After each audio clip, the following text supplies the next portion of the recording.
আমরা নিচের ফুল গাছটা এখন দেখাবো। নিচের ফুল গাছটা আমরা কেন বলেছি, আপনি আমাদের অনেক মানুষ বলেছে নিচের সুন্দর গাছই ভালো হয়। আর ওগুলি যে টবে বুনছি, কিছু কিছু দেখছে খালি বস্তা, ওগুলোর মধ্যেও বুনছি, কিন্তু এই জায়গাটাও বস্তা বুনছি। আসেন আমরা শুরু করি।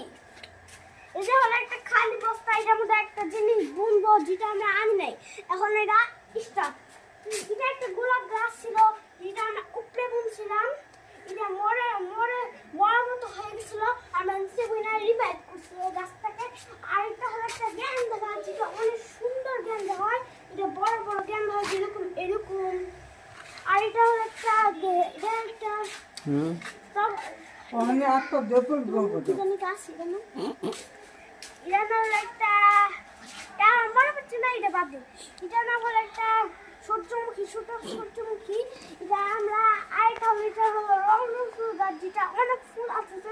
এটা রড আসলে অনেক সুন্দর হয় যায়, সুন্দর ফুল। আর এটা হলো একটা গেঁদা গাছ, যেটা ছোট প্রজাতির লাল গেঁদাগুলি। আর এটা হলো একটা বনসাই গাছ, যেটার মধ্যে ফুল আছে। নিচে দেখতে পুরো একটা বনসাইয়ের মতো, কিন্তু উপরে থেকে একটা ছোট নর্মাল গাছ। এটা একটা গেঁদা গাছ, যেটা লাল হলুদ কালারের। আর এটা হলো একটা সুন্দর